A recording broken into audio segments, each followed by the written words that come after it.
You're listening to Manufactured with Kim van der Weert and Jessie Lee, a podcast about sustainability and the making of fashion. Join us every week in conversation with the people who manufacture what we wear.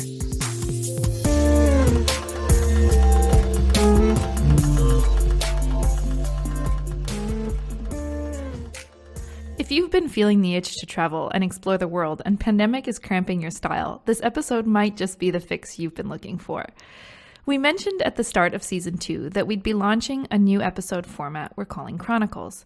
Think of it as story time. Still relevant to our goal of diversifying sustainability narratives, but a lot more personal. For our first foray into Chronicles, Jessie takes us to Hubei province around the turn of the 21st century. She tells us tales of a rebellious student on a quest for freedom, which ultimately landed her in the garment industry.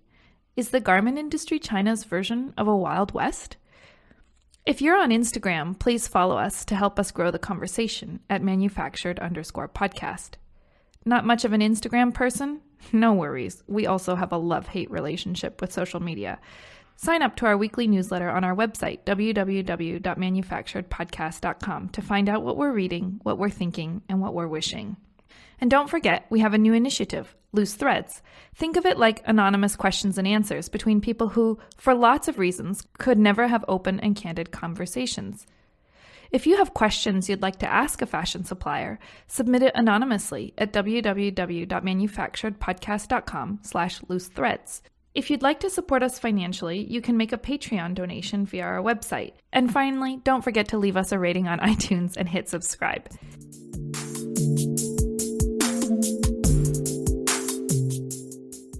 Let's start with Jessie, the university student. You were a bit of a rebel. You've described it to me before as bored, dissatisfied, skipping classes. Why was this? Tell me about this time in your life, Jessie. Okay. To talk about that, I needed to briefly describe my high school life. That was 90s.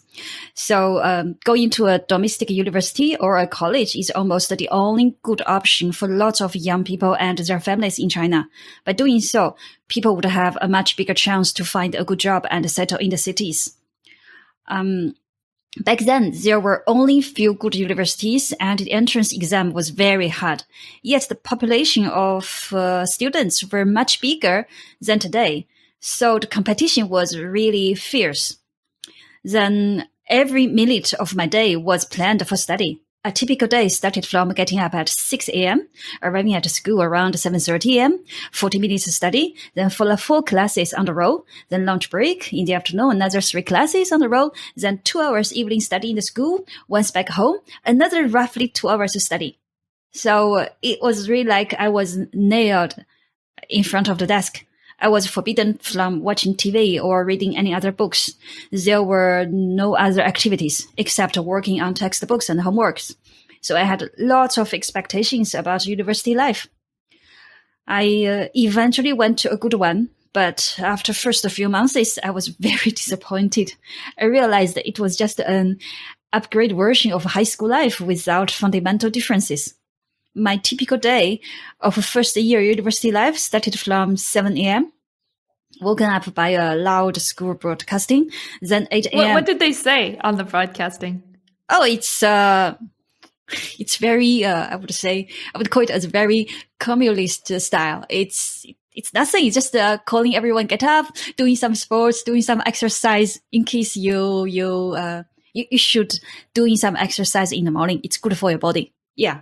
Very, very punctual. Really like 7 a.m. or, always 7 a.m. No matter it's still dark or already bright. So I was always waking up by a loud school broadcasting. Then it sounds very much like military. It doesn't sound like university. Then 8 a.m. in the classroom. And then again, 4 classes on the row, lunch break, another 2 or 3 classes in the afternoon, probably another 2 hours to study in the evening, as we had lots of classes and homework in the first year. And we had to live in the dormitories where the power was cut off at 11 p.m. every night. This really makes me feel we live in a military base. And why they do that? Well, they give very good reasons. Again, like a parenthood. The management style is really like a parenthood. They're saying this is for the good of you. in case you stayed too late in the evening, you didn't sleep enough, you didn't sleep well, so we cut off power for your good. So they cut off power every night at 11 p.m. If you still want to read something, you need candles. And we use candles. And that was sort of dangerous, if you fell into sleep with the candles still on. So, and then there was the student union and all sorts of clubs in the university. But in my eyes, the student union and all these clubs were very bureaucratic. And the leading positions were almost all occupied by men. I didn't feel very comfortable to join those activities. I feel it's just a hierarchy system. And as a woman, I was on a weaker position, of course, as all the leading positions were just the men. So I expected university teachers will open our eyes greatly by throwing us interesting questions and giving us a list of books to read and so on. That didn't happen either. So in the first year, every activity in the classroom was all organized around textbooks. What I hate the most is to read the textbook sentences by sentences in front of everyone. I feel like really we were just in high school again. So very quickly in the second year, I started to drop out from classes. I think I eventually skipped 30 to 50% of the classes. Well, I managed to pass all exams though. So I spent lots of time hanging out with friends, observing people, thinking about life in a subconscious way. I think that was the phase I slowly came to understand who I am and what I wanted to be. As an effect, I didn't join a student union or any clubs. I didn't apply for party membership. I'm not a party member. Only maintained a deeper connection with very few people. More specifically, I made 2 good friends during 4 years. I don't think I have credit to criticize or judge the education I had in university. I mean, half of the time I was out of the classroom. I had no idea what was going on there after the first year. Sometimes I was wondering, maybe handling boredom is part of the academic training. Anyway, in my eyes, the first 2 to 3 years of campus life is a sort of bilateral selection. I didn't manage to go through that process of selection. I didn't select that direction. That process also didn't select me. What do you mean by bilateral selection? You see, in China, and I think in Western, it's the same, just in a different way. You see, in China, the university's education is a sort of state-owned business. So people set up an education system is actually a process to select a specific type of mentality or a specific type of people that eventually they can go through the process. They become someone useful. As for useful to whom? That's the question. So in my eyes, this 4 years university life is like a process of selecting. And you see, at the beginning, it's just an entrance exam. Anyone pass that entrance exam can get in. But then through all these classes, through the broadcasting in the morning, through the power cut in the evening, through the party membership application, through the student union or all sorts of clubs, basically, it's like a filter. So after a while, after certain steps, eventually a specific type of people will get reward. And by getting reward, it's like they get selected. People who are useful for the party, for the government, for the country. Be useful. Think, but not critical thinking. Clever to choose the right side. But so, and once you gain this type of view, and you look at the university life, you will see everything quite differently. And I think that is the thing I didn't realize when I was there, but just realized after. At that time, I just knew I didn't want to do this. So I realized this is a bilateral selection, and I didn't select that direction. The process also didn't select me. So when you were thinking about what comes next after university, you had three options. You could have continued with your studies, you could have applied overseas to study abroad, or you could find a job. And you've already alluded to this a little bit, but I'm curious to hear more about it. But why did you eliminate the first two options of continuing with your studies or applying overseas? And what were the barriers to choosing the third option, which was finding a job? Talking about my life choices in university, that's the part that gives me a very strong feeling. I really want to share a big picture to include my parents' generation, as that's very important. My parents were born at 40s. As you might know, China went through lots of wars since end of 19th century, basically since 1890s till 1950s, roughly. It means the generation of my grandparents experienced the war and the hunger most of the time in their life. It also means the childhood of my parents were fulfilled with memories of war, hunger, and their teenage were with all sorts of political movements and a very limited supply of materials. My parents had me quite late, so shortly after I was born, we had color TV, fridge, and washing machine. In 80s of China, you don't have so much inequality in fortune, so basically everyone is more or less poor at the same level. So in the 80s of China, it's quite representative to have color TV, fridge, and washing machine to stand for a good life. So shortly after I was born, we had this. And then if you compare my parents' childhood and teenage to my childhood and teenage, you can see there is a huge gap in terms of the living conditions. I never felt hungry. When I see this sentence, I feel funny. I feel absurd that to say I never felt hungry because it's so take it for granted. It's so natural. It's so normal. Of course, you'll never feel hungry. Why would you feel hungry? But that was the memory of my parents and of my grandparents. So I never felt hungry. I had lots of books and toys when I was a kid, and I received birthday gifts from my parents. My generation so far hasn't experienced any war.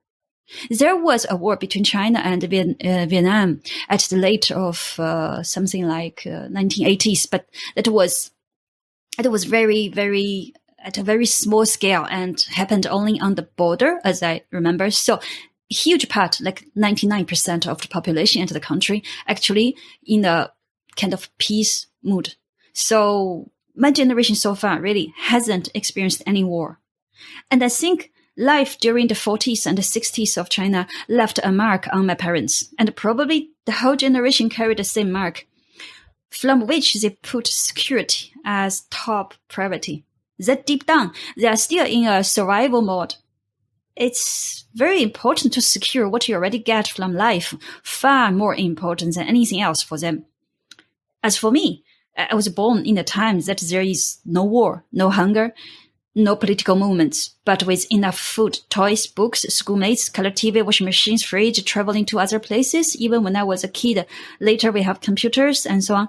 So if someone is born to have those materials or condition already around, it's very hard to understand why I needed to secure these conditions. For me, exploring all sorts of possibilities in life is something I'm really passionate about, which looks very risky and alien to my parents.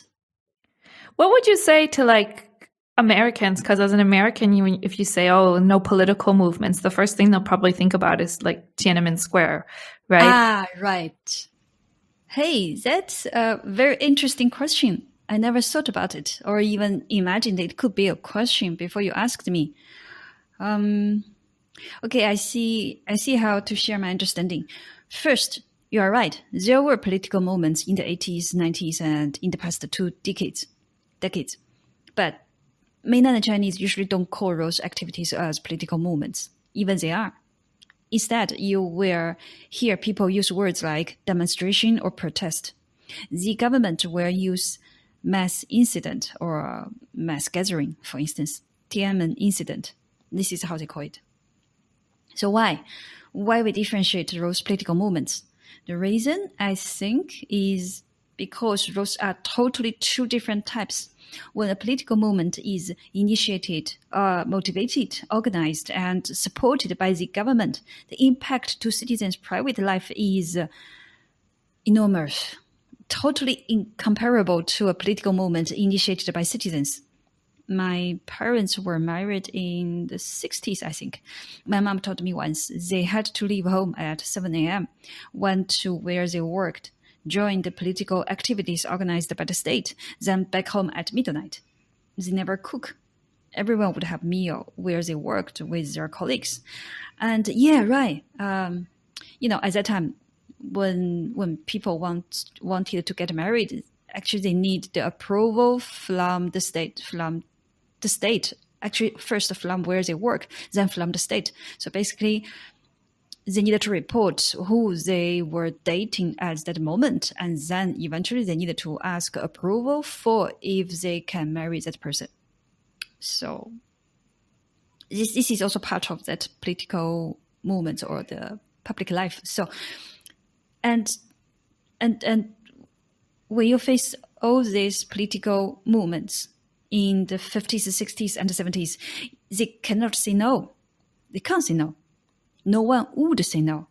And I guess this can be very alien to our listeners. Maybe can say it this way.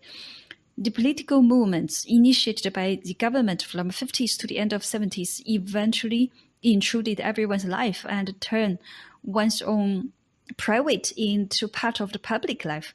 The boundary between public life and private life was very blurry. And I think at some moments, the border was completely gone. Now thinking about all this, I wonder if that was the root cause of a general conflict between my generation and the parents' generation. And that's why I consider it a great luck for us not having such political movements in our time, especially referred to those happened in the 50s, 60s, and 70s, initiated by the government. For me, the gap between my parents' generation and my generation is really huge in terms of not just the materials, not just the living conditions, but including all these factors. So back to the third year for my university, I had three choices, like preparing entrance exam for master degree, finding a job 1 year after, applying to study in an overseas school. My parents have no requirement of my higher education level, but they were very happy to support me as far as I can go. However, when I looked around, watching the interaction between my classmates and their future professors, I had a feeling that a master degree in domestic university is probably just another version of university life. I already felt my university life was just an upgrade high school life. If master degree is just a higher version of my university life, then there's just no point for me to spend another 3 years in an ivory tower. So I was thinking about to apply an overseas education.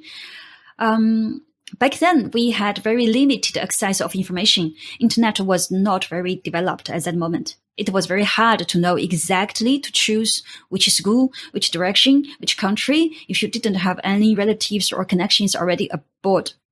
Plus, I need a bank statement of 100,000 RMB. So at that time, 100,000 RMB is roughly like $10,000.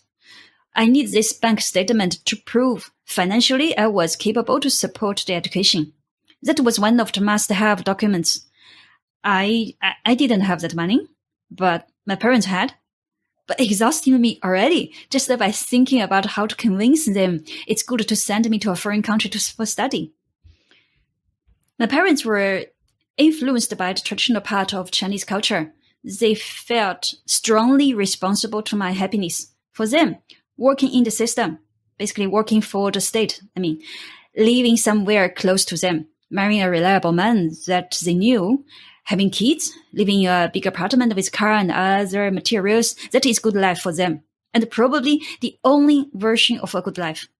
They see it as their parenthood responsibility to assure me living that kind of life.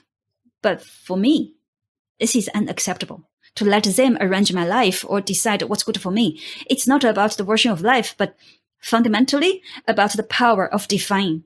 Who can define what is good in life for whom? For me, I am the one and the only one can define what is good for me in my life. This is totally deviant from my parents. In their ideas as responsible parents, they should look after me, use their wisdom to decide what's good for me till the moment, like the traditional movie, putting my hands to a man's hands, like handing me over to a reliable man. Until that happens, they will decide what's good for me. And there is, as you can understand, I think it's cross-culture. I don't think it's just the Chinese or traditional Chinese. I think it's sort of cross-culture. But anyway, there is always love and care in between my parents and me.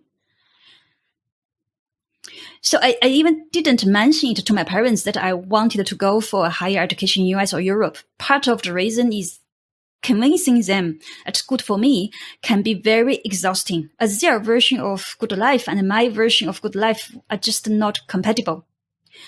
Part of the reason is if I let my parents support me financially, they will get involved into making decisions. Which country, which university, which field, what kind of jobs, and where to live after, and so on and so on. Eventually, my life will become just a battlefield of whose will I shall live my life according to. So I just give up looking for a higher education in domestic universities or overseas universities. Then there's only one option left, which fitted what I wanted most at that moment. Freedom, autonomy, financial independence. But then the types of jobs I can apply is not as wide as it looks like. As you might know, I was a student of foreign language. My class spent 4 years on English and 2 years on Japanese. At that time, China had a great demand on young talents who can speak foreign language. As a fresh educate, basically, you can apply any entry positions which required a skill of English speaking. Roughly, just want to give some notes. We're talking about two big economic sectors here, state-owned business and private business. By saying state-owned business, we mean heavy industry, for instance, like mining, metal smelting, and state-owned business also mean industries related to state strategic, like energy, electricity, hydropower, petrol, and also it refers to public services like public schools and hospitals. So working in those sectors, we call it as working in the system. The government usually provides very good conditions and welfare associated to the positions. The government will also get involved into the management though. That's the characters actually. One of the characters about state-owned business. The government will also get involved into the management. So jobs in those sectors, in this sector are really what my parents want me to apply for. And by saying private business, we mean light industry, something tightly related to daily life, but usually in a smaller scale, like, for instance, garment industry, or factories making bicycles, or firms providing advertisement services, and all sorts of retail business. The government usually put very little control on this sector, but more likely develop like a free market in US or Europe. So when I look at myself, I sort of figured out I probably can just get a job in private business sector. To apply a job in state-owned business sector, I better to be a party member. It can help me to be selected. If I'm not a party member, very likely I will be sorted out in the first round selection, which I figured out this is not something fit me, and I don't think I fit that process or environment either. So plus my school marks were really not good, as a student skip. Yeah, half of the classes. For instance, as I said, the chances is really small for me to get selected if I apply a job that requires party membership. So you had two barriers. One was that you weren't to working in a state-owned industry. One was that you weren't a party member. And two was that you didn't have good grades. Yeah, exactly. Exactly. Yeah. So basically, as I said just now, when you look at the selection process, you realize I appeared not very useful to state-owned business sector. As my school marks really not good. So I appeared not useful. And I appeared too much thinking. I often receive feedbacks from my schoolmates that I think too much. And on top of that, I was not a party member. And deep down with myself, when I faced myself, I knew I wouldn't do it. I just don't want to do it. I just cannot do it. So eventually I started to work. I tried my luck in Shenzhen. Shenzhen is, if you knew a little bit about the history, Shenzhen is the first, I don't know how you call it in English. It's a special zone the first special zone, first special economic developed zone in China. Yeah. So the policies are very different over there. How to say? You can imagine that is a zone with a small government. So the other part of China with big government, only there you have a zone with a small government, and they also learn lots of management experiences from Hong Kong.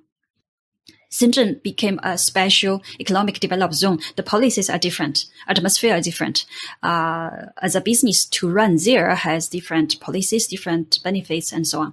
So eventually I tried my luck in Shenzhen. I started to work for a Hong Kong-based consultancy company in Shenzhen.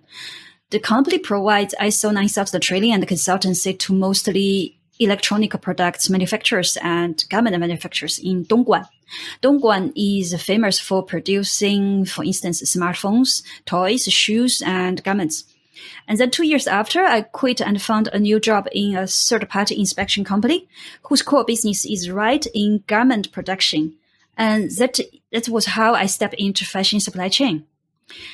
And when I look back all these years' experiences, I felt sometimes I compare the life choices I made with something imagined. For instance, how about if I become a teacher or working in a state-owned business? I found I really enjoyed all the offices and the companies I worked so far in garment business. It's really enjoyable. It's much less bureaucratic, much less hierarchy, more equal, more open to different ideas, different approaches, different personalities, providing much more opportunities to people from countryside, which means a lot for Chinese due to a very special household registration system, and giving much more respect and spaces to women comparing to other industries. Maybe that's the reason it's so common to say a woman on a high management position in garment industry in China than other business. So I'm curious, of course, everyone's path is unique.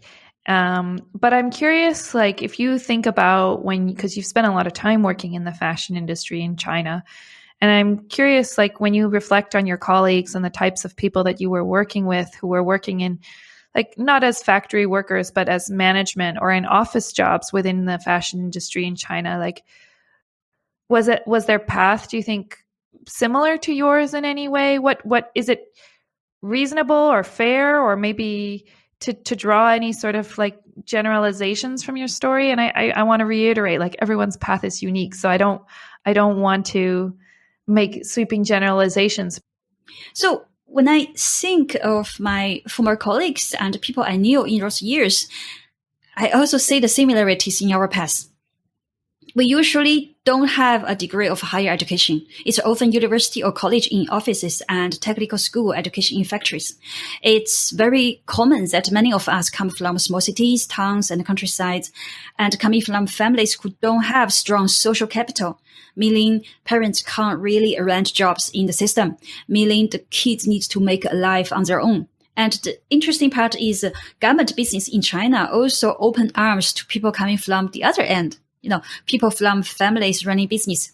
The families are usually rich or very rich. And many of them come from big cities and received education in US or Europe or Australia. However, there is one thing in common for those two groups. Most of us are not party members. I don't have any impression that any of my former colleagues is a party member. Maybe there is one or two, but very likely none of them. So if I summarize, Chinese in garment business might look very different from the appearance, from rich families to very unprivileged countryside families, graduated from overseas universities or unknown technical schools, coming from big cities or small towns. But deep down, there is something in common that I would say it's don't believe in fate, more believe in luck and personal efforts. Not going well with or even going against a bureaucratic process or a hierarchy environment, put freedom as a high value to run after, make a dynamic and unprescribed path to success. So that is what I understand the similarity for this group of people. It's interesting because when I hear this story, it just really strikes me that this is a story that would just really resonate with so many, two things. That it's probably, at least if I speak for myself, it's counter to what I would have assumed your story was, or even maybe your colleagues' stories were. And also, at the same time, a story that somehow really resonates with the American story, this idea of the Wild West.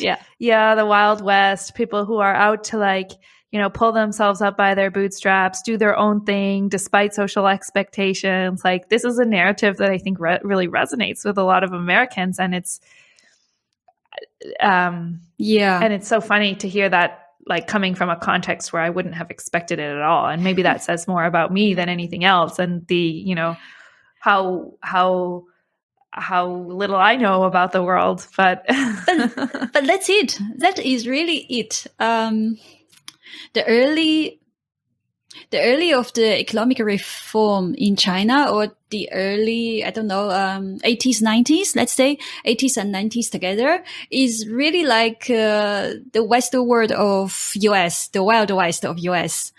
Not many things set up yet. So people are just trying with all sorts of, people get so excited about the new possibilities and the opportunities. So they're just trying all sorts of things at the same time. And and ways to find their freedom. Yes, right? and ways. Autonomy. Yes, and ways to find their freedom. And for the first time, I think in maybe 100 of years, in the first time, the normal Chinese, the common Chinese, had a chance to get rich.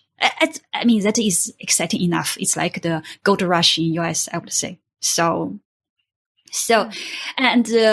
I'm in garment business. Yeah, that's very important. This industry has very little control from the government. So basically you are doing whatever you are thinking about to do with very little, interview from the government or control. So how do you think this profile or this drive for freedom affects sustainability goals within the fashion industry? Or what does it mean for how we might think about what how we should do sustainability? I found I say Western a lot, but I really don't like it. But I know. But it's very convenient, right? It's really convenient when you use the word like that. I've struggled with it too. I had a professor when I was in university who was Palestinian, and when in all of our papers, he would say, if you're going to use Western or Eastern, you have to put quotation marks around it, which is true. And so when I write, I try to do that, but it's hard on the podcast because I almost find myself putting up air quotes, but obviously people can't see me. Well, it's just convenient. So let's just say, as a concept and a practice coming from Western, sustainability in garment business is usually associated with a set of established documents, processes, and audits to make sure both sides agree on a certain type of practice. Basically, I'm saying sustainability in garment business is a kind of, through all this process and documents and audits, basically is saying, okay, we agree those activities can be called as sustainability. Other activities cannot be called as sustainability. So this is my understanding. Right, very, very prescriptive. Yes, exactly. Very defined. Yes. Very kind of regimented. Yes, defined. So if that is the sustainability in garment business, then in my eyes, the whole thing is like train and railway. It's one thing. You cannot separate them. However, for Chinese who share those characters, train and railway is not one thing, not exactly. So when a Chinese garment supplier receives requirement from a sustainability team of a brand, the first thing they do is they try to understand very well what the brand or the client care most about. If they think what you care most is the train, they will make sure there is a train running on whatever they have. If they think what you care most is like a road or, something that maybe isn't quite a railway or a track. Yeah, it doesn't matter. Anyway, what you care most is a train, right? There is a train. So if they think what you care most is the railway, they will make sure everything is running on a railway. But beneath the shell, that thing is a train or a bus or a car. It doesn't really matter for them. They consider they delivered what you care most. Why do you bother the rest? So if sustainability in fashion business is achieved by following established documents and process, I think Chinese working in banks might click very well with these requirements. For them, following a standard procedure or a process or a document is the key of success and guarantee of security. They can be very well at control documents and processes. Following a prescriptive process is something very natural for them. And I'm not saying Chinese garment supplier can't follow a prescriptive process. It's just they can, but very likely they will understand something else. For instance, I gave an example of SA 8000. SA 8000 is Social Accountability 8000, widely applied social compliance audit. So, and it has very detailed requirements and control of documents and processes. So if a Chinese garment supplier understands SA 8000 is a must-have certificate for their clients or potential clients, the management will set up a team and provide training to make sure documents, processes are ready to pass the audit. As for the actual management style or how they actually practice it in daily work, it can be just a different story. Right. And So it's like the question is, how do you create space maybe for, and I think Matthew talked about this when we talked to Matthew in episode 9 of season 1, talked about this as well. Like, how do you create space for having a conversation about what the goal should be and coming to a consensus about what the goal should be, and then giving a little bit more freedom for figuring out how to get there. And maybe it's not a train and a railway, to continue with your analogy. Maybe it's something else. Yeah, I was just thinking sometimes I would just imagine, as I haven't experienced similar cases. So I just imagine, what if a sustainability team, as Matthew described in his interview, what if just give a goal, for instance, like this year, the goal is to reduce this much greenhouse gas, and just to set up the goal. And of course, needs to describe a little bit about don'ts. So what you shouldn't do. And by setting up don'ts and by setting up the goal, maybe that would fit very well Chinese suppliers in garment business, as they are good at finding paths in blank. Instead of giving them a very prescriptive process that they misunderstood, this is what you care most. And then they focus on that process, on the documents, on the certificates. They just over focused on that and forget the real purpose is not a piece of paper of certificate. The real purpose is creating something really sustainable for the planet, the people, and the business. They could forget that. It's funny because I think like that kind of forgetting, I also see that or have felt that sometimes, like when I talk to people working within sustainability, like, a job is really prescribed and you have certain things that you need to do. And then you're like, well, but wait a minute, what was the reason why this was important in the first place? And it kind of gets decoupled, right? Yeah, because it's very convenient to stick to a prescriptive process. You just stick to it. Your job is done, and you know the standard. But I think it also requires trust, right? Trust that we have the same if you give people more space for figuring out how something should be done, and if you're less prescriptive, it requires trust that we're aligned and on the same page about what the goal is. And maybe the absence of trust is something about the absence of mutual understanding. Because when we don't understand why somebody is behaving in a certain way or their behavior doesn't make sense to us, then we use sort of frames of reference that make sense to us to explain it. Like, well, they don't care. I would feel very happy if my personal little stories could provide a bit more understanding about what those group of Chinese thinking. I mean, their mentality, how they would react, what do they think about all this practice. I would be very happy. It's important to understand the other one. Thank you for listening to Manufactured. To learn more about our guests and the issues we've chatted about today, sign up for our weekly newsletter on our website, www.manufacturedpodcast.com, or find us on Instagram at manufactured_podcast. We'd also love to hear your stories and what you think. Collecting with listeners is the most rewarding part of what we do, so please don't be shy. To be the first to find out about new episodes, subscribe on Apple Podcasts or wherever you get your podcasts. We'd also love it if you left us a review. Leaving a review helps other people find our show. And finally, if you'd like to support us financially, you can make a Patreon donation via our website homepage. Thanks for listening and see you next week.